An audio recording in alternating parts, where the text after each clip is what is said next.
جمال الوجود بذكر الإله وتصفو الحياة بنور هدى. بسم اللہ الرحمن الرحیم نحمدہ ونصلی علی رسولہ الکریم. حج اور عمرہ کا مسنون طریقہ کار اور اس کے متعلق شرعی مسائل اور انتظامی ہدایات آپ کے سامنے بیان ہو رہی ہیں. اس سلسلے کو 4 حصوں میں تقسیم کیا گیا ہے. پہلے حصے کی ویڈیو آپ نے دیکھ لی ہے. اس میں گھر سے بندہ حج یا عمرے کی تیاری کیسے کرے اور راستے کے تمام مسائل اور اس کے متعلق انتظامی ہدایات اور وہاں حرم شریف میں پہنچنے تک کے جتنے بھی مراحل ہیں ان کا تفصیل کے ساتھ ذکر کیا گیا ہے. اور ساتھ ہی عمرے کا جو اہم کام ہے احرام، جو بندہ گھر سے یا ایئرپورٹ سے جاتے ہوئے باندھتا ہے، تو احرام باندھنے کا طریقہ اور اس کے متعلق شرعی مسائل پابندیاں وغیرہ بھی پہلی ویڈیو میں آپ دیکھ چکے ہیں. یہ اس سلسلے کی دوسری ویڈیو ہے. اس کے اندر عمرے کا مکمل طریقہ آپ کے سامنے بیان کیا جائے گا. یعنی عمرے کا احرام تو آپ نے باندھ لیا ہے، اس کا طریقہ کار آپ نے دیکھ لیا ہے پہلی ویڈیو میں، اور باقی جو عمرے کی کام ہے آگے مکمل عمرہ کیسے ادا کریں گے تو یہ اس ویڈیو کے اندر آپ دیکھیں گے. اور آخر میں مکہ مکرمہ میں رہنے سے متعلق دیگر جو ہدایات ہیں، جو وہاں کے تاریخی مقامات ہیں، زیارات ہیں، ان سے متعلق بھی اس ویڈیو کے اندر تفصیل بیان کی جائے گی. یہ شروع میں بھی آپ کو بتایا گیا ہے کہ حج کی 3 قسمیں ہوتی ہیں: حج افراد، حج تمتع، حج قران. تو عام طور پر جو دیگر ممالک سے لوگ جاتے ہیں تو وہ حج تمتع کرتے ہیں کہ پہلے جا کر احرام باندھ کر وہ عمرہ ادا کرتے ہیں، پھر اس احرام کو کھول دیتے ہیں اور پھر حج کے دنوں میں دوبارہ حج کا احرام باندھ کر حج ادا کرتے ہیں. تو اس لیے اس ویڈیو کے اندر جو حج تمتع میں بندہ شروع میں عمرہ کرے گا اس کے احکام اور مسائل بیان کیے جائیں گے. اسی طرح کوئی بندہ اگر سال کے درمیان میں، سال کے دوران کسی بھی وقت صرف عمرہ کرنے کے لیے جاتا ہے تو اس کا بھی طریقہ کار یہی ہے جو اس ویڈیو میں بیان کیا جائے گا کہ وہ بھی عمرہ اسی طریقے کے مطابق ادا کرے گا. عمرہ میں 4 کام ہوتے ہیں. سب سے پہلے بندہ احرام باندھ کر جاتا ہے، اس کے بعد طواف کرنا ہوتا ہے بیت اللہ کا، اس کے بعد صفا اور مروہ کی سعی کرنی ہوتی ہے، آخر میں حلق یا قصر یعنی بال کاٹنے ہوتے ہیں. ان 4 کاموں سے عمرہ مکمل ہو جاتا ہے. ان میں سے جو پہلا کام ہے احرام، وہ چونکہ اس کی حدود بیان کی گئی ہیں مکہ مکرمہ کے ارد گرد، اس حدود سے پہلے وہ احرام باندھنا ہوتا ہے. تو اس لیے ہمارے ہاں راستے میں وہ حدود آتی ہیں تو گھر سے یا جہاں سے جاتے ہوئے ایئرپورٹ پر ہی احرام باندھنا ہوتا ہے. تو اس کے تفصیلی مسائل پہلی ویڈیو میں آ چکے ہیں. احرام باندھنے کا جو طریقہ ہے اس کا مختصر خلاصہ یہ ہے کہ جب آپ جانے لگیں گے تو گھر میں یا ایئرپورٹ پر 2 رکعت نماز نفل پڑھیں گے، اور اس میں پہلی رکعت میں سورہ کافرون، دوسری رکعت میں سورہ اخلاص پڑھیں گے. تو یہ مسنون ہے یہ 2 نفل پڑھنا ان صورتوں کے ساتھ. تو اس میں اس بات کا خیال رکھیں کہ جو مکروہ اوقات ہوتے ہیں جن میں نفل پڑھنا صحیح نہیں ہے، جیسے فجر کے بعد طلوع آفتاب تک یا عصر کے بعد کا جو وقت ہوتا ہے، ان میں یہ 2 رکعات جو نفل ہیں یہ نہیں پڑھیں گے. اور نفل پڑھنے کے بعد پھر عمرہ کی نیت ہوگی: اللہم انی ارید العمرۃ فیسرھا لی وتقبلھا منی. اے اللہ میں عمرہ کی نیت کرتا ہوں، اسے میرے لیے آسان بنا اور قبول فرما. اردو میں بھی کر سکتے ہیں، عربی میں ضروری نہیں ہے. اور پھر اس کے بعد 3 بار یہ تلبیہ پڑھنا ہے.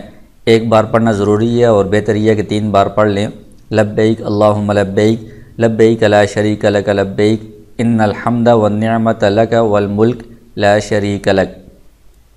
تو اس میں باقی کام یعنی نفل پڑھنے ہیں اور دعا کرنی ہے اور جو چادریں باندھنی ہیں وہ گھر میں یا ایئرپورٹ پر کر لیں گے. البتہ نیت اور تلبیہ جو پڑھنا ہے یہ جہاز میں بیٹھنے کے بعد جب جہاز اڑ جائے یا جہاز میں جب میقات کا اعلان ہو اس وقت یہ کریں گے، تاکہ اس کے بعد پھر جو پابندیاں احرام کی شروع ہوتی ہیں ان پر عمل کرنا آسان ہو. پھر اس کے بعد وہاں مکہ مکرمہ میں اپنی رہائش گاہ تک پہنچنے اور وہاں سے حرم شریف جانے تک جو مراحل ہیں وہ پہلی ویڈیو میں بیان ہو چکے ہیں. جب بندہ حرم شریف میں پہنچے گا عمرہ ادا کرنے کے لیے، یعنی جو حج کے لیے گئے ہیں وہ بھی پہلے عمرہ ادا کریں گے، یا کوئی بندہ ویسے عام دنوں میں صرف عمرہ ادا کرنے کے لیے گیا ہے، دونوں صورتوں میں طریقہ کار یہی ہے۔ تو سب سے پہلے جب مسجد حرام میں جائیں گے تو مسجد حرام کے کچھ حصوں کا تعارف آپ دیکھ لیں کہ یہاں پر درمیان میں یہ کعبہ شریف ہے، اور اس کے ارد گرد جو جگہ ہے اس کو مطاف کہا جاتا ہے، طواف کی جگہ ہے۔ درمیان میں یہ صحن ہے جو اوپر سے کھلا ہے، اور پھر اس کے آس پاس یہ جو برآمدے ہیں اس میں بھی 3 منزلوں میں طواف ہوتا ہے، اوپر جو چھت ہے اس پر بھی طواف ہوتا ہے۔ تو یہ ساری طواف والی جگہ ہے، مطاف ہے، اور اس کے ساتھ اس طرف یہ یہاں پر صفا پہاڑی ہے اور ادھر مروہ پہاڑی ہے، ان کے درمیان میں یہاں پر سعی ہوتی ہے، آگے اس کی تفصیل آئے گی۔ اور پھر یہ پوری مسجد حرام ہے، اس کی توسیع کی گئی ہے۔ تو یہ جو توسیع ہے یہ کچھ عرصہ پہلے کی ہے، یعنی 1995-96 میں یہ مکمل ہوئی ہے۔ اس کو شاہ فہد والی توسیع کہا جاتا ہے، اور اس کے بعد پھر یہ والی توسیع ابھی چل رہی ہے، اور یہاں تک تو مکمل ہے، اس کے پیچھے بھی مزید توسیع بھی ہو رہی ہے، اس کو شاہ عبداللہ والی توسیع کہا جاتا ہے۔ تو ان دونوں جگہوں میں طواف نہیں ہو سکتا، ان میں کچھ تو دروس ہوتے ہیں اردو میں بھی اور عربی میں درس وغیرہ ہوتے ہیں، اور باقی ان میں نمازوں کے اوقات میں لوگ نمازیں ادا کرتے ہیں، اور باقی اوقات میں بندہ تلاوت کر سکتا ہے، نوافل وغیرہ پڑھ سکتا ہے، تو ان میں بیٹھنے کی جگہ ہوتی ہیں۔ تو مسجد الحرام کے مختلف دروازے ہیں، اس طرف یہ ملک عبدالعزیز یہ باب ہے دروازہ، اور یہاں سے یہ باب ملک فہد والا یہ دروازہ ہے، اور اس طرف ایک اور دروازہ ہے جس کو باب العمرہ کہا جاتا ہے، اس طرف سے یہ باب عبداللہ ہے، اور یہاں سے یہ باب السلام ہے، اور یہاں پر بھی ایک دروازہ ہے صفا کے قریب۔ تو مختلف دروازے ہیں، جس طرف سے بھی آپ آ رہے ہیں جو دروازہ آپ کے قریب پڑتا ہے اس سے آپ اندر داخل ہوں گے۔ جب عزیزیہ سے آپ آئیں گے تو جہاں پر آپ کی بسیں آپ کو اتاریں گی، وہاں سے جب آپ آئیں گے تو وہ عموماً یہ جگہ آپ کو قریب پڑے گی، باب ملک عبدالعزیز سے آپ اندر داخل ہوں گے۔ جب دروازے سے آپ اندر داخل ہوں گے تو برآمدے میں پہنچیں گے تو سامنے بیت اللہ شریف آپ کو نظر آئے گا۔ تو یہ جو بیت اللہ پر پہلی نگاہ پڑتی ہے یہ زندگی کا ایک بہت ہی یادگار لمحہ ہوتا ہے، اور یہ بہت ہی مبارک وقت ہے، اور انسان سوچے کہ کتنی خوش قسمتی والی بات ہے کہ وہ بیت اللہ اللہ تعالیٰ کا گھر جو سب سے قدیم اور سب جو دنیا کے اندر مساجد ہیں ان میں سب سے زیادہ مقدس گھر ہے، اور وہ گھر کہ جس کو حضرت آدم علیہ السلام نے اور پھر اس کے بعد حضرت ابراہیم علیہ السلام نے اپنے ہاتھوں سے اس کو تعمیر کیا ہے، اور وہ اللہ تعالیٰ کا گھر ہے کہ جس کا طواف سارے انبیاء اکرام نے کیا ہے۔ یہ وہی جگہ ہے کہ اس جگہ پر انبیاء اکرام طواف کرتے رہے، اور خصوصاً ہمارے نبی اکرم حضرت محمد صلی اللہ علیہ وسلم نے اس جگہ کا طواف کیا، آپ کے صحابہ اکرام رضوان اللہ علیہم اجمعین نے اس جگہ کا طواف کیا۔ کتنی مقدس اور عظیم الشان جگہ ہے۔ تو جب پہلی نگاہ اس بیت اللہ پر پڑے گی تو اس وقت جو بھی بندہ دعا مانگے اللہ تعالیٰ اس دعا کو قبول کرتے ہیں۔ یہ دعا کی قبولیت کے جو اوقات ہیں ان میں سے ایک وقت ہے یہ۔ تو چونکہ آپ جب دروازے سے اندر جا رہے ہیں تو یہ راستہ ہوتا ہے اور لوگ بھی وہاں سے داخل ہو رہے ہوتے ہیں، تو راستے میں کھڑے ہونا تو مناسب نہیں ہے، راستے سے ایک طرف ہٹ کر کھڑے ہو کر یا بیٹھ کر جتنا ہو سکے آپ اللہ تعالیٰ سے دعا مانگیں، گڑ گڑا کر، اپنے لیے بھی اور اپنے رشتہ داروں کے لیے بھی، دیگر مسلمانوں کے لیے بھی، دنیاوی معاملات کے لیے بھی، اپنی آخرت کے لیے بھی خوب اللہ سے اس موقع پر گڑ گڑا کر دعا کرنی چاہیے۔ یہ قبولیت کے اوقات میں سے ہے۔ اس کے بعد آپ عمرے کا دوسرا کام کرنے لگیں گے، وہ ہے بیت اللہ کا طواف کرنا۔ تو طواف یہ عمرے کا فرض ہے اور یہ بہت ہی اہم کام ہے، تو اس کا طریقہ اچھی طرح سیکھ لینا چاہیے۔ اس میں ایک بات تو یہ ہے کہ جب آپ یہاں پر طواف کرنے کے لیے آئیں گے تو اس سے پہلے تو آپ تلبیہ بار بار راستے میں پڑھتے رہے ہیں، لبیک اللہم لبیک۔ جیسے ہی طواف شروع ہوگا عمرے کا تو تلبیہ پڑھنا اس وقت بند کر دیا جائے گا، اور پھر اس کے بعد طواف شروع کرنے سے پہلے ایک کام یہ کرنا ہے کہ جو مرد ہیں ان کی جو اوپر والی چادر ہے وہ پہلے دونوں کندھوں کے اوپر تھی، عام حالت میں دونوں کندھوں کے اوپر ہی چادر ہونی چاہیے، تو اس طواف سے پہلے ان کے لیے سنت یہ ہے کہ وہ چادر کا اضطباء کر لیں۔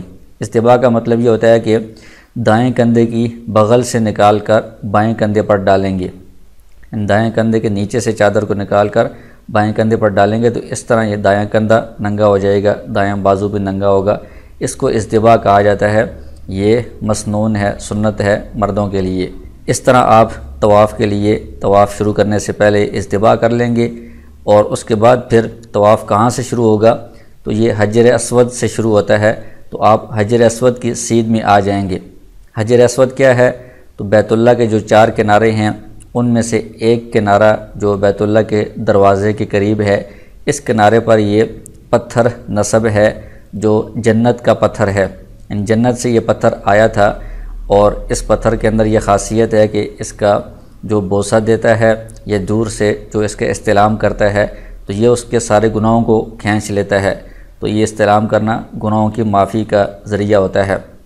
تو اسی پتھر کا استلام کرنے سے، اس کے سامنے آ کر اس کے استلام کرنے سے طواف کی ابتدا ہوتی ہے، طواف یہاں سے شروع ہوتا ہے۔ تو جو بندہ بیت اللہ کے قریب ہے اس کو تو حجر اسود نظر آ رہا ہوگا، وہاں پر وہ اس کی سیدھ میں آسانی سے آ سکتا ہے، لیکن رش میں یہاں پر قریب پہنچنا مشکل ہوتا ہے، تو دور سے آپ کیسے اندازہ لگائیں گے حجر اسود کی سیدھ کا؟ تو اس کے لیے یہاں پر یہ سبز لائٹ جہاں پر اس طرف جو برآمدہ ہے اس کے باہر لگی ہوگی، اس کو دیکھ کر آپ اس کی سیدھ میں آئیں گے تو یہ حجر اسود کی سیدھ ہوگی۔ اسی طرح جو لوگ برآمدوں کے اندر ہیں تو اندر بھی ہر ایک منزل کے اندر اس طرح کی یہ سبز لائٹ لگی ہوتی ہے، اور ساتھ بورڈ بھی لگا ہوا ہے کہ یہ طواف یہاں سے شروع کرنا ہے۔ تو یہاں حرم میں جو بورڈ ہیں اکثر ان پر انگلش میں بھی اور اردو میں بھی بات ہدایات لکھی ہوتی ہیں، تو یہاں پر لکھا ہوا ہے کہ طواف شروع، یعنی یہاں سے اس سبز لائٹ یہ حجر اسود کی سیدھ میں ہے، یہاں سے آپ طواف شروع کریں گے۔ اسی طرح سب سے اوپر جو آخری چھت ہے وہاں پر بھی اس طرح سبز لائٹیں لگی ہوئی ہیں، تو اس کی سیدھ میں جب ہوں گے تو آپ حجر اسود کی سیدھ میں ہیں، یہاں سے آپ طواف شروع کریں گے۔ طواف میں 2 چیزیں ضروری ہیں، ایک تو یہ کہ آپ نیت کریں گے تو دل میں نیت طواف کی ہوتی ہی ہے، دوسرا یہ کہ طواف باوضو ہو کر کریں گے۔ طواف میں وضو ضروری ہے، وضو کے بغیر طواف درست نہیں ہوگا۔ تو طواف شروع کرتے وقت 2 کام کرنے ہوتے ہیں، ایک حجر اسود کا استقبال ہوتا ہے، دوسرا حجر اسود کا استلام ہوتا ہے۔ استقبال کا مطلب یہ ہے کہ حجر اسود کی سیدھ میں جب آپ آئیں گے تو حجر اسود کی طرف رخ کر کے دونوں ہاتھوں کو اپنے کانوں تک اٹھائیں گے، خواتین کندھوں تک اٹھائیں گی، تو اس کے ساتھ بسم اللہ اللہ اکبر وللہ الحمد کہنا ہے اور ہاتھوں کو چھوڑ دینا ہے۔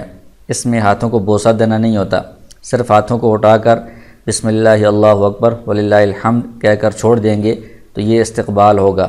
یہ استقبال صرف طواف کے شروع میں 1 مرتبہ ہی ہوتا ہے۔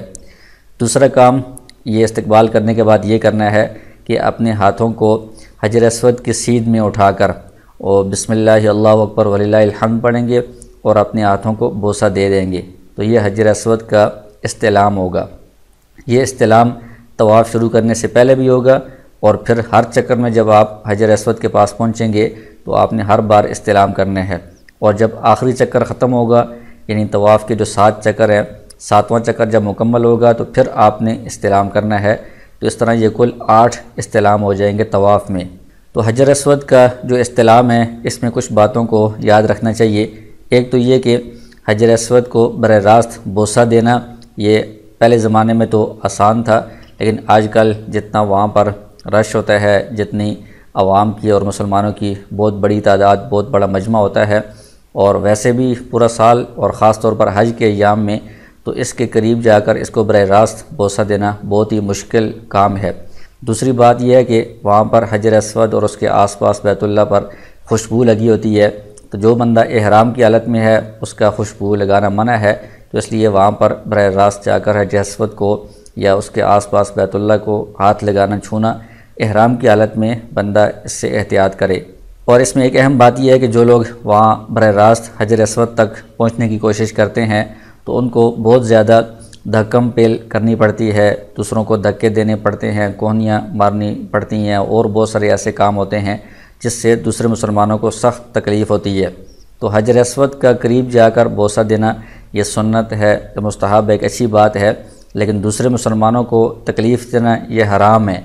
تو ایک سنت کو پورا کرنے کے لیے یا مستحب کام کے لیے حرام کام کا ارتکاب کرنا یہ تو کوئی عقل مندی والی بات نہیں ہے۔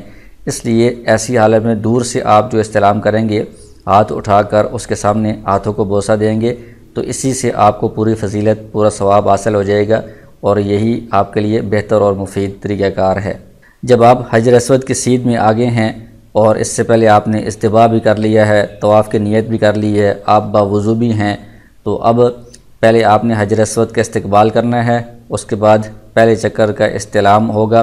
استلام کے بعد جو آپ کا دایاں ہاتھ ہے، دائیں طرف ہے، اس طرف آپ نے چلنا شروع کر دینا ہے، تو یہ آپ کے طواف کا پہلا چکر شروع ہو جائے گا۔ جس طرف یہ تیر کا نشان ہے، یہاں سے آپ جائیں گے اور دوسری طرف سے چکر لگا کر حجر اسود کے پاس جب آپ آ کر پہنچیں گے تو یہ آپ کا ایک چکر ہو جائے گا۔ تو طواف کے 7 چکر ہوتے ہیں، ان میں سے جو پہلے 3 چکر ہوتے ہیں ان میں رمل کرنا مسنون ہے۔ رمل کا مطلب یہ ہوتا ہے کہ پہلوانوں کی طرح کندھے ہلا کر چلنا، اکڑ کر چلنا، تو یہ سنت ہے۔ اگر وہاں پر عوام کی تعداد کم ہے، بہت زیادہ رش نہیں ہے، پھر تو بندہ یہ کر سکتا ہے، کرنا چاہیے۔ لیکن اگر حج کے ایام ہیں یا رمضان میں عمرہ آپ کر رہے ہیں تو اس میں اتنا زیادہ عوام الناس کا بڑا مجمع ہوتا ہے کہ اس میں رمل کرنا بہت مشکل ہوتا ہے، تو پھر عام نارمل چال کے اندر ہی بندہ چل سکتا ہے۔ تو اس طرح آپ طواف شروع کریں گے، ایک چکر جب ختم ہوگا تو یہاں پر حجر اسود کی سیدھ میں آپ آئیں گے، تو یہاں پر پھر آپ نے حجر اسود کا استلام کر کے پھر آگے دوسرا چکر شروع کر دینا ہے۔ ہر چکر پر جب آپ یہاں پر آئیں گے تو ہر حجر اسود کا استلام کریں گے۔ آخر میں جب 7واں چکر یہاں پر مکمل ہوگا تو پھر آپ حجر اسود کا استلام کریں گے، اور استلام کر کے پھر آپ آہستہ آہستہ باہر نکل جائیں گے۔ طواف کے دوران کوئی خاص دعا پڑھنا ضروری نہیں ہے، بندہ عربی میں جو دعائیں یاد ہیں وہ بھی پڑھ سکتا ہے، اردو میں اپنی زبان میں دعائیں بھی بندہ کر سکتا ہے، اور تیسرا کلمہ پڑھیں تو یہ زیادہ بہتر ہے، اور کوئی بھی ذکر کر سکتے ہیں۔ اگر کوئی خاموشی کے ساتھ طواف کرتا ہے تب بھی ٹھیک ہے۔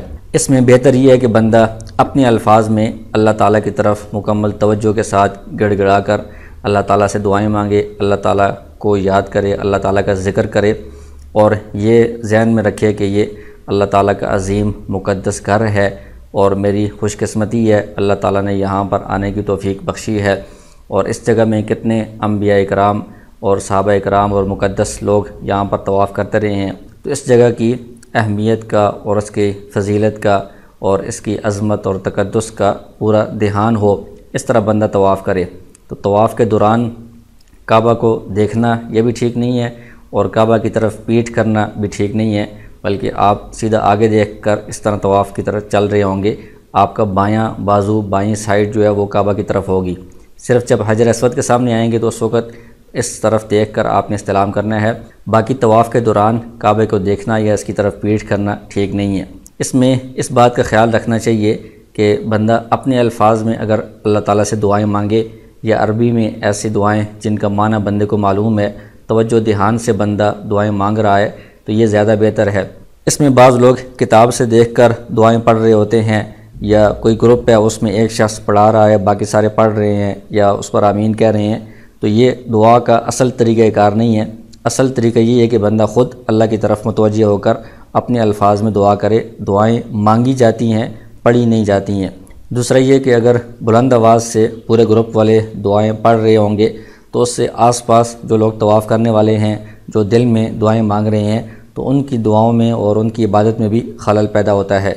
بیت اللہ کے جو 4 کنارے ہیں ان میں سے ایک کنارہ تو وہ ہے جس پر حجر اسود نصب ہے، دوسرا کنارہ اس سے پہلے، یعنی جب آپ طواف کر رہے ہوں گے تو ادھر حجر اسود ہے، حجر اسود سے پہلے والا جو کنارہ ہے اس کو رکن یمانی کہا جاتا ہے۔ اس کنارے میں یہ غلاف کعبہ تھوڑا سا اوپر ہوتا ہے، نیچے سے یہ کنارہ نظر آ رہا ہوتا ہے، اس کو رکن یمانی کہا جاتا ہے۔ تو ویسے تو طواف کے دوران کوئی بھی دعائیں یا اذکار پڑھے جا سکتے ہیں، البتہ حجر اسود اور رکن یمانی کے درمیان جب آپ چل رہے ہوں، یعنی یہ حجر اسود ہے اور یہاں رکن یمانی ہے، ادھر سے جب آپ آئیں گے تو رکن یمانی سے حجر اسود تک یہاں پر جب آپ چل رہے ہوں گے طواف کے دوران، تو ربنا آتنا فی الدنیا حسنہ وفی الآخرۃ حسنہ وقنا عذاب النار، یہ دعا پڑھنا اس دوران مسنون ہے، سنت ہے۔ بیت اللہ کے باہر یہ جو چھوٹی اس طرح دیوار لگی ہوئی ہے، اس کے اندر کا جو حصہ ہے یہ بھی بیت اللہ کا حصہ ہے، اس لیے طواف کا جو چکر ہوگا وہ حتیم کے باہر سے ہوگا۔ عام طور پر یہ حتیم بند ہی ہوتا ہے۔ جب آپ 7ویں چکر میں چل رہے ہوں تو چونکہ 7ویں چکر کے بعد آپ کا طواف مکمل ہوگا اور آپ نے یہاں سے باہر نکلنا ہے، تو اس لیے اگر آپ بیت اللہ کے قریب ہیں تو یہاں پر جب آپ کا 7واں چکر ختم ہو تو یہاں سے اتنی زیادہ مجمع میں سے باہر نکلنا بہت مشکل ہوتا ہے، تو اس میں بھی نکلنے میں دوسرے لوگوں کو تکلیف ہوتی ہے۔ تو 7ویں چکر میں کوشش کریں کہ آہستہ آہستہ آگے چلتے ہوئے ہی آپ دائیں طرف تھوڑا تھوڑا ہٹتے جائیں کہ اس مجمع سے آپ باہر نکلتے جائیں پیچھے کی طرف جہاں پر رش کم ہے۔ تو یہاں سے جب آپ کا 7واں چکر پیچھے مکمل ہوگا تو آخر میں آپ نے پھر استلام کرنا ہے 8واں استلام حجر اسود کا، تو اس کے بعد آپ پیچھے کی طرف ہٹ جائیں گے۔ تو یہ طواف جب آپ کا مکمل ہو گیا ہے، اس کے بعد 3 کام ہیں۔ ایک ملتزم پر دعا کرنا، یہ سنت ہے۔ دوسرا طواف کی 2 رکعات پڑھنا، یہ واجب ہے۔ تیسرا زمزم پینا، یہ بھی سنت ہے۔ ملتزم کون سی جگہ ہے؟ تو یہ بیت اللہ کا دروازہ ہے اور یہ حجر اسود ہے، ان کے درمیان میں یہ جو جگہ ہے یہ ملتزم ہے۔ عام طور پر لوگ دروازے کے نیچے جو جگہ ہے اس کو ملتزم سمجھتے ہیں، تو یہ دروازے کی جو چوکھٹ ہے یہ بھی مقدس جگہ ہے، یہاں پر بھی چمٹ کر دعا کرنی چاہیے، لیکن جو اصل ملتزم ہے جہاں پر چمٹ کر دعا کرنا ثابت ہے اور اس کی اہمیت اور فضیلت ہے، وہ دروازے سے اس طرف حجر اسود تک کی جگہ ہے یہ۔ تو یہاں پر بندہ اگر موقع ملے تو اپنے سینے کو اس ملتزم کے ساتھ چمٹا کر خوب گڑ گڑا کر اللہ تعالیٰ سے دعا کرے، لیکن یہ احرام کی حالت میں چونکہ یہاں پر خوشبو لگی ہوتی ہے تو احرام کی حالت میں یہاں پر نہیں آنا چاہیے۔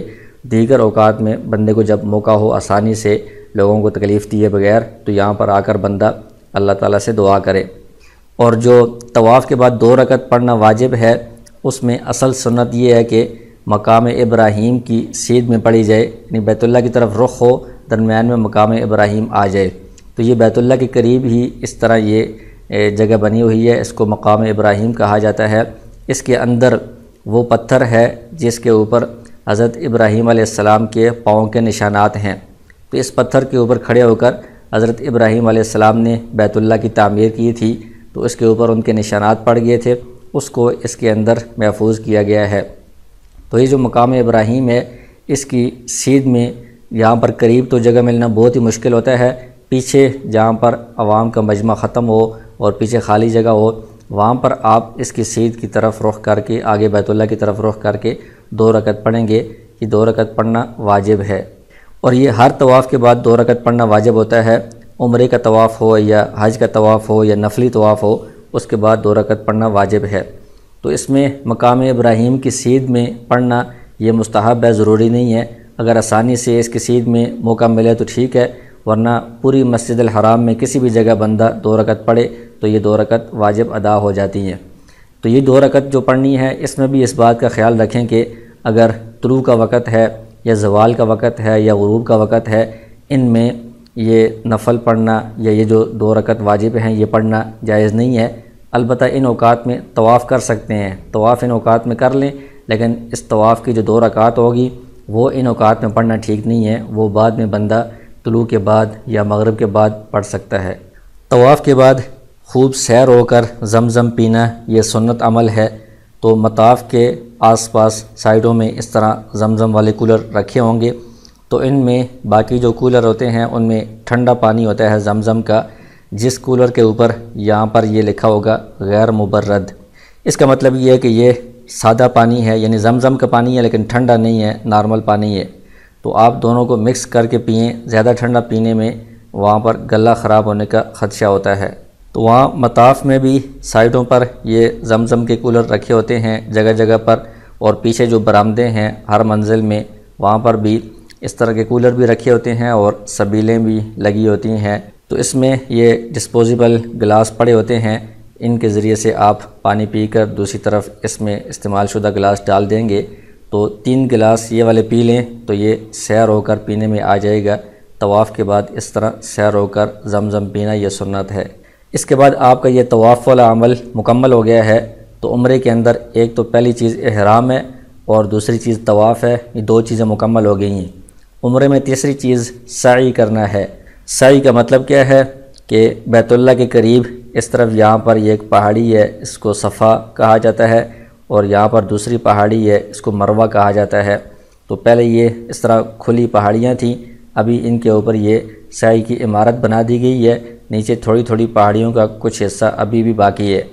تو سعی کا طریقہ یہ ہے کہ جس طرح طواف میں آپ نے حجر اسود کی سیدھ میں آ کر اس کا استلام کیا تھا اور طواف شروع کیا تھا، اسی طرح سعی کو شروع کرنے سے بھی پہلے ایک مرتبہ استلام کرنا سنت ہے۔ تو حجر اسود کی سیدھ میں آ کر آپ دونوں ہاتھوں کو حجر اسود کی طرف کر کے ان کو بوسہ دیں گے، اس طرح یہ سعی کے لیے استلام ہوگا۔ اور سعی میں اجتباء نہیں ہوتا، یعنی مردوں کی جو اوپر والی چادر ہے وہ دونوں کندھوں کے اوپر ہی رہے گی، دائیں کندھے کو اس میں ننگا نہیں کیا جائے گا۔ تو یہاں مطاف میں پیچھے کی طرف اس طرح کے بورڈ لگے ہوں گے کہ سعی کرنے کی جگہ کی طرف یہاں سے راستہ جا رہا ہے، تو ان بورڈ کو دیکھ کر آپ پیچھے اس راستے سے صفا پہاڑی پر آ جائیں گے۔ تو یہ صفا اور مروہ کے درمیان میں یہ اس طرح لمبی بلڈنگ بنا دی گئی ہے، تو یہ 3-4 منزلیں ہیں، تو اس میں زمینی منزل ہو یا پہلی منزل، دوسری منزل، چھت، کسی کے اوپر بھی یہ سعی کی جا سکتی ہے۔ تو جب آپ پیچھے صفا پہاڑی کے پاس آئیں گے تو یہ پہاڑی کا کچھ حصہ یہاں پر محفوظ ہے، اس کے پاس کھڑے ہو کر سب سے پہلے کام یہ کرنا ہے کہ یہاں سے قبلے کی طرف رخ کر کے اللہ تعالیٰ سے خوب دعائیں کرنی ہیں۔ تو یہ سعی کے دوران جب بندہ صفا پہاڑی پر پہنچے تو قبلے کی طرف رخ کر کے دعا کرنا یہ بہت اہم اور فضیلت والا عمل ہے، اور یہ دعا کی قبولیت کے مقامات اور اوقات میں سے ہے۔ تو یہاں پر قبلہ رخ ہو کر خوب دعائیں کریں، لیکن راستے سے ہٹ کر کہ دوسرے لوگوں کو تکلیف نہ ہو۔ پھر اس کے بعد جب آپ دعا کر لیں گے تو یہ صفا پر ابھی آپ موجود ہیں، تو یہاں سے آپ دائیں طرف سے جو راستہ جا رہا ہے اس پر آپ مروہ کی طرف جانا شروع کریں گے، تو یہ آپ کا سعی کا پہلا چکر شروع ہو جائے گا۔ جب پہلے چکر میں آپ صفا سے تھوڑا سا آگے چلیں گے تو یہاں پر درمیان میں ایسی جگہ آئے گی کہ جس میں چھت میں یہ سبز لائٹیں لگی ہوں گی۔ تو یہ جو سبز لائٹیں ہیں یہ جہاں سے شروع ہو رہی ہیں یہاں سے لے کر ختم ہونے تک کی جو جگہ ہے، یہاں پر مرد حضرات تیز قدموں سے چلیں گے، یعنی تھوڑا دوڑیں گے، خواتین عام نارمل چال پر ہی چلیں گی۔ اور یہ جگہ جب ختم ہو جائے، اوپر سبز لائٹیں ختم ہو جائیں، تو وہاں سے آگے پھر مرد بھی نارمل چال میں ہی چلیں گے۔ تو صفا کے بعد جاتے ہوئے یہ جگہ جلدی آ جاتی ہے، صفا کے یہ قریب ہے، آگے پھر یہاں سے آگے مروہ تک تھوڑا سا فاصلہ ہے۔ تو صفا سے بندہ جب چلے گا تو مروہ تک پہنچتے ہوئے یہ ایک چکر بن جائے گا، اور مروہ سے پھر واپس صفا کی طرف جب آئیں گے تو یہ دوسرا چکر ہو جائے گا۔ جب مروہ پر پہنچیں گے تو وہاں پر بھی یہ پہاڑی کا تھوڑا سا حصہ ابھی محفوظ ہے، تو اس کے پاس بھی کھڑے ہو کر قبلہ رخ ہو کر خوب دعا کریں گے، تو یہ بھی دعا کی قبولیت کے مقامات میں سے ہے۔ ہر چکر پر صفا میں پر بھی اور مروہ پر بھی قبلہ رخ ہو کر بندہ دعا کرے، لیکن اس میں اس بات کا خیال رکھیں کہ جو دوسرے لوگ سعی کرنے والے ہیں یا راستے سے گزرنے والے ان کو تکلیف نہ پہنچے۔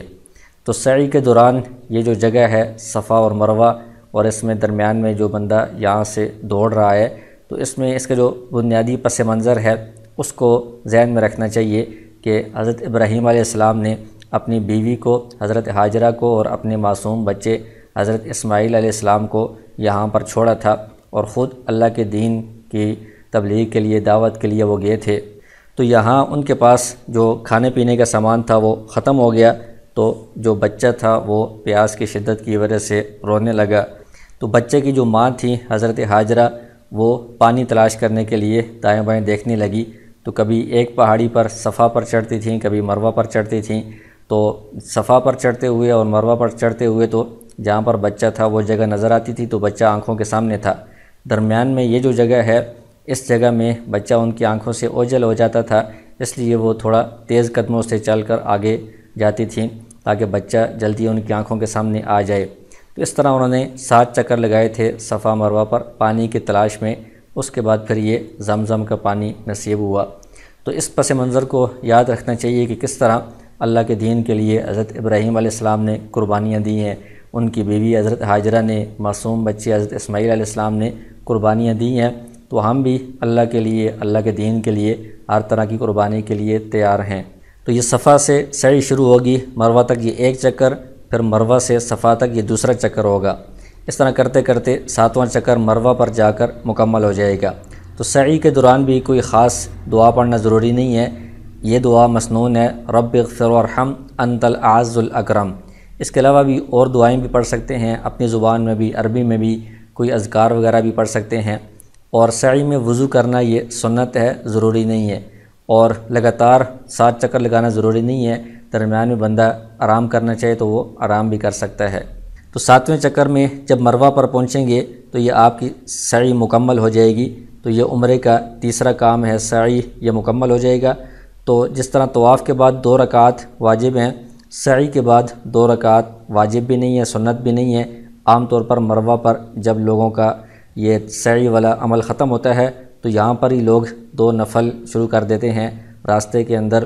تو یہاں سے سعی کرنے والوں کو یا باہر نکلنے والوں کو اس سے بہت تکلیف ہوتی ہے، تو اس سے بچنا چاہیے۔ سعی کے بعد 2 نفل پڑھنا ثابت نہیں ہے۔ تو اس سے پہلے عمرے کا احرام، عمرے میں طواف اور عمرے میں سعی، یہ 3 کام ہو گئے ہیں۔ عمرے کا جو آخری عمل ہے، چوتھا کام، وہ حلق یا قصر ہے۔ حلق کا مطلب یہ ہے کہ اس طرح سے بالوں کو منڈوانا ہے، یعنی سر کو بالکل صاف کر دینا ہے، اور قصر کا مطلب یہ ہے کہ بال کچھ کاٹنے ہیں۔ تو قصر میں یہ ضروری ہے کہ جو 1 انگلی کا پورا ہوتا ہے، یعنی تقریباً 1.5 انچ، اتنے بال وہ پورے سر میں سے یا کم از کم چوتھائی سر میں سے بندہ کاٹ لے۔ اگر کسی کے 1.5 انچ یا اس سے بڑے بال ہیں وہ تو قصر کر سکتا ہے، لیکن کسی کے اتنے بڑے بال ہے ہی نہیں ہیں، 1.5 انچ سے کم ہیں، تو وہ پھر قصر نہیں کر سکتا، وہ پھر حلق ہی کرے گا، یعنی اس طرح ہی اس کو پھیرنا ہوگا۔ یہ مردوں کے لیے ہے حلق، اور یہ قصر جو خواتین ہیں ان کے لیے صرف قصر ہی ہے، یعنی وہ بالوں کے آخر میں سے 1 پورے کے برابر، یعنی جو 1.5 انچ ہے اس کے برابر وہ بالوں کو کاٹیں گی۔ تو خواتین کے لیے بھی ضروری ہے کہ کم از کم چوتھائی سر کے بال ان کے آخر سے 1 پورے کے برابر کٹ جائیں۔ تو اس کے لیے بہتر یہ ہے کہ شروع میں احرام باندھنے سے پہلے بالوں کو آخر سے کچھ برابر کر لینا چاہیے، تاکہ بعد میں جب یہ قصر کریں گے، عمرے کے بال کاٹیں گے، اس وقت چوتھائی سر کے یا اس سے زیادہ بال آخر سے کٹ جائیں۔ تو اس میں جو عمرہ کرنے والے ہیں وہ آپس میں بھی ایک دوسرے کے بال کاٹ سکتے ہیں، اور وہاں پر جو حجام کی دکانیں ہیں وہ بھی موجود ہوتی ہیں۔ سب سے قریب یہ جو کلاک ٹاور ہے اس کے نیچے یہاں پر دکانیں ہیں، اور تھوڑا سا دور بھی بندہ جائے تو ہر طرف دکانیں موجود ہیں۔ عموماً 10 ریال اور بعض 8 ریال یا 5 ریال لیتے ہیں۔ تو جب تک بال نہیں کٹواتے اس وقت تک آپ کا احرام باقی ہے، احرام کی پابندیاں بھی لازم ہیں۔ بال کاٹنے سے پہلے ناخن کاٹنا یا کوئی اور جسم کے بال کاٹنا یہ ٹھیک نہیں ہے۔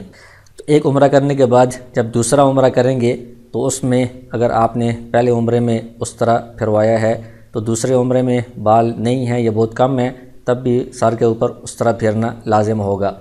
اسی طرح اگر کسی نے ایک مرتبہ عمرے میں قصر کروایا ہے، یعنی 1 پورے کے برابر بال کٹوائے ہیں، تو دوسرے عمرے میں اگر اتنے بال ہیں کہ مزید 1 پورے کے برابر بال کاٹے جا سکتے ہیں پھر تو وہ قصر کر سکتا ہے، لیکن دوسرے عمرے میں یا حج میں بندے کے اتنے بڑے بال نہیں رہے، چھوٹے ہو گئے ہیں، تو اس کو بھی پھر اس طرح کے ذریعے سے یہ بال صاف کروانے ہوں گے۔ اور خواتین کے لیے ایک عمرے کے بعد دوسرے عمرے میں بھی دوبارہ 1 پورے کے برابر بال کاٹنے ہوں گے، اور عمرے کے بعد جب حج کریں گی تو حج میں بھی دوبارہ 1 پورے کے برابر بال ان کو کٹوانے ہوں گے۔ جب حلق یا قصر ہو گیا ہے، یعنی آپ نے بال کٹوا دیے ہیں، تو یہ آپ کا عمرہ مکمل ہو گیا ہے۔ اب آپ احرام سے نکل گئے ہیں، احرام کی پابندیاں بھی ختم ہو گئی ہیں، تو اب آپ احرام کی چادریں اتار کر عام لباس پہن لیں گے، اور ناخن وغیرہ کاٹنے ہیں یا بال کاٹنے ہیں اور جو بھی کام کرنے ہیں وہ آپ ابھی کر سکتے ہیں۔ تو عمرہ ادا کرنے کے بعد آپ جب تک مکہ مکرمہ میں قیام پذیر ہیں، یعنی کوئی شخص صرف عمرہ کرنے کے لیے گیا ہے تو ایک عمرہ کرنے کے بعد بھی کچھ دن وہ وہاں پر موجود رہے گا، تو اس میں یا پھر جو بندہ حج کرنے کے لیے گیا ہے تو وہ عمرہ کرنے کے بعد ابھی حج شروع ہونے میں کچھ ایام باقی ہیں، تو ان دنوں میں وہ مزید عمرے بھی کر سکتے ہیں۔ تو اس میں مزید عمرہ کرنے کے لیے یہ ضروری ہے کہ جو حدود حرم ہیں اس سے بندہ باہر جا کر احرام باندھے، تب وہ آ کر دوسرا عمرہ کر سکتا ہے۔ تو یہ جو مسجد الحرام ہے اس کے چاروں اطراف میں یہ حرم کی حدود ہیں، تو اس میں سب سے جو قریب جگہ ہے وہ یہ جگہ ہے جس کو تنعیم کہا جاتا ہے۔ تو تنعیم میں یہ مسجد ہے جسے مسجد عائشہ کہا جاتا ہے۔ تو یہاں پر یہ حرم کی حدود کے یہ نشانات لگے ہوئے ہیں، اس سے باہر یہ مسجد عائشہ ہے۔ تو یہاں پر عمرہ کا جو احرام باندھنے والے ہیں ان کے لیے اچھے انتظامات موجود ہیں۔ یہاں پر جا کر یہاں سے عمرے کا احرام باندھ کر پھر آپ حرم کے اندر آ کر دوبارہ عمرہ کریں گے۔ اور اس کے علاوہ یہ جہرانہ ایک جگہ ہے، وہاں پر بھی یہ مسجد اور عمرے کے احرام کے لیے انتظامات موجود ہیں، وہاں پر جا کر وہاں سے احرام باندھ کر آ کر بھی آپ عمرہ کر سکتے ہیں۔ تو اس میں عام طور پر عوام میں یہ مشہور ہے کہ مسجد عائشہ سے عمرہ کرنے کا ثواب کم ہے، یا یہ مجبوری کی صورت میں ہے، ایسی کوئی بات نہیں ہے۔ مسجد عائشہ سے ان تنعیم سے بھی احرام باندھ کر آ کر عمرہ کرنا یہ مکمل صحیح عمرہ ہے، اس میں کوئی ثواب کی کمی والی یا فضیلت کی کمی والی کوئی ایسی بات نہیں ہے، اور یہ مجبوری کے لیے بھی نہیں ہے، عام حالت میں بھی بندہ یہاں سے احرام باندھ کر عمرہ کر سکتا ہے۔ تو مزید حج تک جتنے دن باقی ہیں، یا اگر آپ صرف عمرہ کے لیے گئے ہیں تو جب تک آپ نے وہاں پر مکہ میں رہنا ہے تو مزید آپ جتنے بھی عمرے کریں تو وہ آپ کر سکتے ہیں۔ تو اس کے لیے آپ کو حرم سے باہر مسجد عائشہ سے احرام باندھ کر آنا ہوگا یا جعرانہ سے احرام باندھ کر آنا ہوگا، اور یہاں پر آ کر پھر عمرہ کا وہی طریقہ کار ہے کہ آپ نے طواف کرنا ہے، سعی کرنی ہے، اور آخر میں بال کٹوانے ہیں، تو آپ کا یہ عمرہ مکمل ہو جائے گا۔ اگر آپ یہاں سے طائف کی طرف جاتے ہیں تو طائف حرم کی حدود سے باہر ہے، اس لیے واپسی پر جو بندہ حرم کی حدود کے اندر آئے تو اس کے لیے لازم ہے، ضروری ہے کہ وہ حرم کی حدود سے پہلے احرام باندھ کر آئے اور پھر عمرہ ادا کرے۔ تو طائف سے واپسی پر آپ احرام باندھ کر آ کر عمرہ ادا کریں گے، یہ آپ کے اوپر لازم ہوگا۔ تو جب تک آپ مکہ مکرمہ میں مقیم ہیں، قیام پذیر ہیں، تو زیادہ سے زیادہ وقت مسجد الحرام میں گزاریں، یہاں پر نمازیں جماعت کے ساتھ ادا کریں، اور زیادہ سے زیادہ نفلی طواف کریں۔ نفلی طواف اپنے لیے بھی بندہ کر سکتا ہے، کسی اور کے اصال ثواب کے لیے بھی بندہ کر سکتا ہے۔ جو لوگ فوت ہو گئے ہیں ان کے اصال ثواب کے لیے بھی کر سکتے ہیں، جو لوگ زندہ ہیں ان کی طرف سے بھی نیت کر کے نفلی طواف کیا جا سکتا ہے۔ یہاں پر سب سے افضل جو عبادت ہے وہ طواف ہے، کیونکہ طواف صرف یہاں پر ہی ہو سکتا ہے، باقی جگہوں پر نہیں ہو سکتا۔ تو طواف کرتے رہیں یہاں پر نفلی طواف کا طریقہ بھی وہی ہے جو پہلے بیان ہوا ہے کہ حجر اسود کا استلام کر کے آپ اس طرح چکر شروع کریں گے، ہر چکر میں حجر اسود کا استلام ہوگا، آخر میں پھر حجر اسود کا استلام ہوگا، تو یہ 7 چکر ہوں گے اور 8 استلام ہوں گے، اور اس کے بعد 2 رکعت آپ نے پڑھنے ہیں، تو یہ نفلی طواف ہوگا۔ اس طرح جتنے زیادہ آپ طواف کر سکتے ہیں یہ کرتے رہیں، اور اس کے علاوہ باقی اوقات مسجد میں بیٹھ کر آپ قرآن کریم کی تلاوت کریں، اذکار کریں، اور اگر زیادہ بندے کی تھکاوٹ ہو، مشقت ہو، کوئی عبادت نہ کر سکے تو بیٹھ کر بیت اللہ کی طرف دیکھتے رہنا، یہ بھی عبادت ہے۔ تو بیت اللہ کو بیٹھ کر دیکھتے رہنا یہ بھی ثواب کا اور فضیلت والا کام ہے، تو یہ بندہ کرتا رہے۔ تو یہاں پر نمازوں کے اہتمام میں کچھ چیزوں کا خیال رکھنا ضروری ہے۔ ایک تو یہ کہ تمام نمازیں اول وقت میں ادا کی جاتی ہیں، یعنی جس نماز کا بھی وقت داخل ہوتا ہے تو وقت داخل ہونے کے ساتھ ہی اذان ہو جاتی ہے، اور باقی دنوں میں اذان کے 10، 15 یا 20 منٹ بعد نماز ہوتی ہے، لیکن حج کے ایام میں اذان کے بعد 3، 4، 5 منٹ بعد ہی نماز شروع ہو جاتی ہے۔ تو اس لیے آپ وہاں پر جاتے ہی نمازوں کے جو اوقات ہیں وہ آپ نوٹ کر لیں، اور عصر کی نماز مثل اول پر ہوگی، یعنی ہمارے یہاں پاکستان میں جس وقت عصر کی نماز ہوتی ہے اس سے کافی پہلے وہاں پر عصر کی نماز ہوگی، اور وہاں تقریباً ہر نماز کے بعد ہی نماز جنازہ ادا کی جاتی ہے، اس لیے نماز جنازہ کے طریقہ کار اور اس کے اذکار سیکھ کر جانے چاہیے۔ خواتین بھی جو وہاں پر نماز میں شریک ہیں تو وہ نماز جنازہ بھی ادا کر سکتی ہیں، ان کو بھی نماز جنازہ کا طریقہ سیکھ لینا چاہیے۔ تو خواتین کے لیے ضروری ہے کہ وہ وہاں پر مردوں کے قریب نہ کھڑی ہوں، یعنی مردوں کے ساتھ اگر وہ اس طرح کھڑی ہیں کہ درمیان میں کوئی فاصلہ نہیں ہے سامنے یا سائیڈ میں، تو اس سے مردوں کی نماز فاسد ہو جاتی ہے۔ اس لیے خواتین کو الگ جگہ جہاں پر صرف خواتین کھڑی ہوتی ہیں وہاں پر وہ نماز سے پہلے کچھ اس طرح ترتیب بنا لیتے ہیں، تو خواتین کو ان خواتین والی جگہوں پر ہی کھڑے ہونا چاہیے، باقی جو جگہ ہیں یہاں پر مرد کھڑے ہوں گے۔ اور مسجد نبوی میں تو خواتین کی جگہ ہی الگ ہوتی ہے ساری، تو وہاں پر وہ اپنی الگ جگہ پر ہی ہوں گی۔ اور جماعت کی نماز میں چونکہ صفوں کا اتصال ضروری ہے، اس لیے اس بات کا خیال بہت زیادہ رکھنا چاہیے۔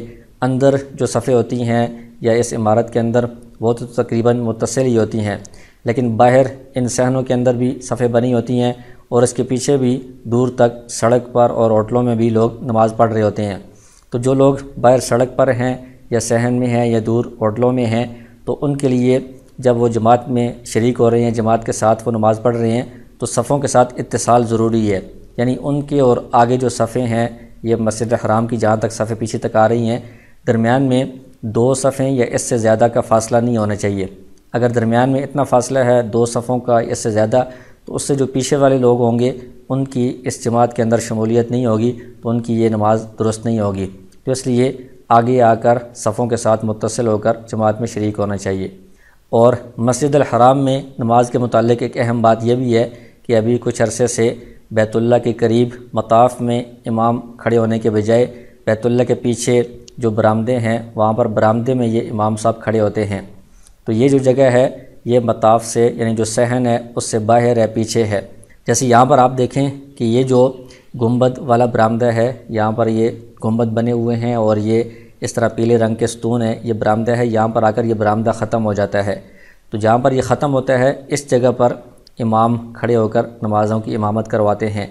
تو یہاں پر جو امام صاحب کھڑے ہیں ان سے آگے اس سائیڈ میں جو لوگ ان سے آگے کھڑے ہوں گے تو امام سے آگے کھڑے ہونے والے کی تو نماز درست نہیں ہوتی۔ اس لیے اس بات کو آپ نوٹ کریں، اس بات کا خیال رکھیں کہ اگر آپ مطاف کے اندر ہیں یعنی صحن کے اندر ہیں تو آپ یا تو اس سائیڈ میں کھڑے ہوں یا اس سائیڈ میں کھڑے ہوں یا اس سائیڈ میں، ان تین اطراف میں آپ کھڑے ہوں تو آپ کی نماز درست ہوگی۔ اس طرف جس طرف امام صاحب ہیں ان کے سامنے کھڑے ہونے سے آپ کی نماز درست نہیں ہوگی۔ تو جب تک آپ مکہ مکرمہ میں مقیم ہیں تو آپ کوشش کریں کہ پانچوں نمازیں یہاں پر جماعت کے ساتھ ادا کریں، کیونکہ یہاں پر ایک نماز کا ثواب 1,00,000 نمازوں کے ثواب کے برابر ہے۔ اس لیے اگر کسی اور جگہ زیارات وغیرہ کے لیے جانا بھی ہو تو آپ فجر کے بعد جائیں اور ظہر تک واپس آ جائیں تاکہ کوئی بھی نماز یہاں پر جماعت سے رہ نہ جائے۔ تو مکہ مکرمہ میں مسجد الحرام کے علاوہ دائیں بائیں جو زیارات کی جگہ ہیں یعنی جو ایسی جگہ ہیں جن کے ساتھ نبی صلی اللہ علیہ وسلم کی سیرت کے واقعات یا دیگر تاریخی واقعات وابستہ ہیں، تو ان میں کچھ جگہ یہ ہیں۔ ایک تو یہ وہ جگہ ہے جہاں پر رسول اللہ صلی اللہ علیہ وسلم کی ولادت ہوئی تھی۔ آج کل یہاں پر ایک مکتبہ لائبریری بنی ہوئی ہے۔ تو یہ جو جگہ ہے یہ مسجد الحرام سے باہر کی طرف یعنی مروہ سے جب آپ باہر نکلتے ہیں تو سین سے گزر کر پیچھے جا کر یہ جگہ سامنے نظر آ رہی ہوتی ہے۔ تو یہ اس طرح کا منظر ہے، یہ ایک لائبریری کتب خانہ ہے۔ یہ مکہ مکرمہ کا قبرستان ہے، جنت المعلات اسے کہا جاتا ہے۔ اس میں کثیر تعداد میں صحابہ اکرام اور دیگر تابعین وغیرہ کی قبور مبارکہ ہیں۔ اس کے 2 حصے ہیں۔ شروع میں جو اس کا مین دروازہ ہے وہاں سے آپ جائیں گے تو یہ پہلا حصہ آئے گا۔ اس کے بعد آگے ایک سڑک گزر رہی ہے، مین روڈ گزر رہا ہے، تو اس روڈ کے نیچے سے ایک چھوٹا سا راستہ ہے۔ وہ راستہ جب آپ پار کریں گے تو دوسری طرف اس کا دوسرا حصہ آئے گا۔ تو دوسرے حصے میں آگے جا کر آخر میں پہاڑی کے قریب یہ بڑی 4 دیواری ہے، سفید رنگ کی دیوار لگی ہوئی ہے۔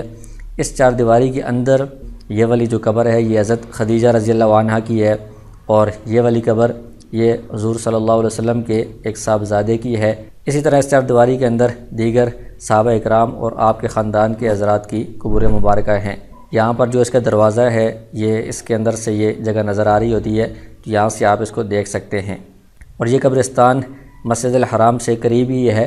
مروہ کی طرف سے جب آپ باہر نکلیں گے تو 10 منٹ تک پیدل چل کر آپ اس قبرستان تک پہنچ سکتے ہیں۔ اس کے علاوہ مسجد الحرام سے کچھ فاصلے پر یہ پہاڑ ہے جس کو جبل نور کہا جاتا ہے۔ اس پہاڑ کے اوپر وہ غار ہے، غار حرا۔ یہ مسجد الحرام سے کچھ فاصلے پر ہے، یہاں بندہ گاڑی پر ہی جا سکتا ہے۔ تو اس میں یہ غار ہے، غار حرا، جہاں پر پہلی وحی نازل ہوئی تھی۔ سورہ علق کی جو ابتدائی آیات ہیں، اقرأ بسم ربک الذی خلق، یہاں پر آپ نبوت ملنے سے پہلے آ کر عبادت کیا کرتے تھے۔ تو حضرت جبرائیل علیہ السلام یہاں پر تشریف لائے اور انہوں نے پہلی وحی نازل کی تھی۔ تو یہ مقدس جگہ ہے، تو اس پہاڑی پر چڑھنا کافی دشوار ہوتا ہے، تو اس لیے جب آپ حج کے لیے گئے ہیں تو حج سے پہلے اس پر آپ نہ چڑھیں، کیونکہ اوپر چڑھنے کی وجہ سے بہت تھکاوٹ ہو سکتی ہے یا بعض لوگ بیمار بھی ہو جاتے ہیں، تو پھر آگے حج کے اندر مشکل پیش آتی ہے۔ اسی طرح جو جبل سور ہے، جس پہاڑ کے اوپر غار سور ہے، وہ بھی کافی اونچی پہاڑی ہے۔ اس غار کے اندر ہجرت کے موقع پر جب آپ مکہ سے مدینہ جا رہے تھے تو آپ صلی اللہ علیہ وسلم اور ابوبکر صدیق رضی اللہ عنہ نے 3 دن اس غار میں قیام کیا ہے، غار سور۔ تو اس کے اوپر بھی آپ حج سے پہلے نہ چڑھیں، کیونکہ پھر تھکاوٹ یا بیماری کی وجہ سے حج کے اعمال کے اندر مشکلات پیش آتی ہیں۔ تو حج کرنے کے بعد پھر آپ غار حرا اور غار سور پر جا سکتے ہیں۔ اس کے علاوہ یہ کچھ مساجد ہیں مکہ مکرمہ میں جو تاریخی حیثیت رکھتی ہیں۔ ایک مسجد جن ہے، یہ مسجد الحرام سے قریب ہی ہے۔ جو قبرستان ہے جنت المعلات اس کے بالکل ساتھ ہے یہ، تو پیدل بندہ یہاں پر جا سکتا ہے۔ یہ وہ جگہ ہے جہاں پر جنات کی ایک جماعت نے آپ صلی اللہ علیہ وسلم سے قرآن کریم سننا تھا اور آپ کے ہاتھ پر اسلام قبول کیا تھا۔ اور اس کے بالمقابل یعنی سڑک کے ایک طرف یہ ہے، اس کے بالمقابل دوسری طرف یہ مسجد شجرہ ہے۔ یہاں پر ایک درخت تھا، ایک موقع پر مشرکین مکہ کے سامنے جب وہ آپ کی نبوت کو جھٹلا رہے تھے تو آپ نے ان کو ایک معجزہ دکھایا، درخت کو آواز دی تو درخت اپنی جگہ چھوڑ کر آپ صلی اللہ علیہ وسلم کے پاس آیا اور اس نے آپ کو سلام پیش کیا اور پھر واپس آپ نے اس کو بھیجا تو واپس وہ اپنی جگہ پر چلا گیا۔ اس جگہ پر یہ مسجد بنائی گئی ہے، اس کو مسجد شجرہ کہا جاتا ہے، اور یہ ایک مسجد رایہ ہے کہ فتح مکہ کے موقع پر یہاں پر آ کر جھنڈا لہرایا گیا تھا فتح کا۔ اور یہ مسجد جعرانہ ہے، یہ جو حرم کی حدود ہے ان سے باہر ہے، یعنی ایک طرف جہاں پر مسجد عائشہ ہے وہاں سے آپ احرام باندھتے ہیں عمرے کا، اور دوسری طرف یہ کچھ زیادہ فاصلے پر ہے مسجد جعرانہ، یہاں سے آپ احرام باندھتے ہیں۔ تو اس کی بھی تاریخی حیثیت ہے، یہاں پر آپ نے غزوہ حنین سے واپسی پر کچھ دن قیام کیا تھا، اور یہاں پر کچھ صحابہ اکرام کی قبور مبارکہ بھی ہیں۔ اس کے علاوہ بھی کچھ مکہ مکرمہ کے تاریخی مقامات اور زیارات ہیں، تو ان سے متعلق تفصیل، ان کی تاریخی حیثیت اور ان کا جائے وقوع یعنی کہاں پر وہ واقع ہیں، جو حج اور عمرہ کی مستند کتابیں ہوتی ہیں ان میں آپ دیکھ لیں۔ تو اس میں ایک بات کا خیال رکھیں کہ یہ جو زیارات ہیں یہ حج یا عمرے کا لازمی حصہ نہیں ہے۔ اگر ان میں سے کسی جگہ بھی بندہ نہ جائے تو اس کے حج یا عمرے میں کوئی فرق نہیں آئے گا، البتہ ہر مسلمان کو شوق ہوتا ہے ان مقدس یا تاریخی جگہوں کو دیکھنے کا، تو ایسے اوقات میں جائیں کہ مسجد الحرام کی کوئی نماز جماعت سے نہ رہ جائے اور آپ کو اتنی زیادہ تھکاوٹ یا مشکل پیش نہ آئے جس کی وجہ سے عمرے یا حج کے افعال میں کوئی رکاوٹ بنے۔ تو اس ویڈیو میں آپ نے عمرے کا مکمل طریقہ کار اور مکہ مکرمہ میں قیام کے دوران کی ہدایات اور مکہ مکرمہ کی زیارات سے متعلق تفصیل دیکھی ہے۔ تو اس سے اگلی جو ویڈیو ہوگی جو اس سلسلے کا تیسرا حصہ ہے، اس میں حج کا مکمل طریقہ کار بیان کیا جائے گا، اور چوتھی اور آخری جو ویڈیو ہوگی اس میں مدینہ منورہ میں قیام کے دوران وہاں پر مسجد نبوی اور روضہ مبارک پر حاضری کے آداب اور وہاں کے مسائل سے متعلق بات ہوگی۔ تو اس سلسلے میں حج یا عمرے سے متعلق کوئی بھی مسئلہ آپ کو درپیش ہو تو جانے سے پہلے یا وہاں پر حج اور عمرہ کے دوران کوئی بھی مسئلہ معلوم کرنے کے لیے آپ اس واٹس ایپ نمبر پر رابطہ کر سکتے ہیں۔ اور یہ چینل کا لنک ہے مفتی عمر فرید چینل، آپ سرچ کریں گے تو اس کے اندر حج اور عمرہ سے متعلق تمام ویڈیوز آپ دیکھ سکتے ہیں۔ دیگر مسائل نماز کے اور روزے کے اور قربانی کے اور زکوٰۃ وغیرہ کے مسائل وہ بھی آپ اس چینل پر دیکھ سکتے ہیں۔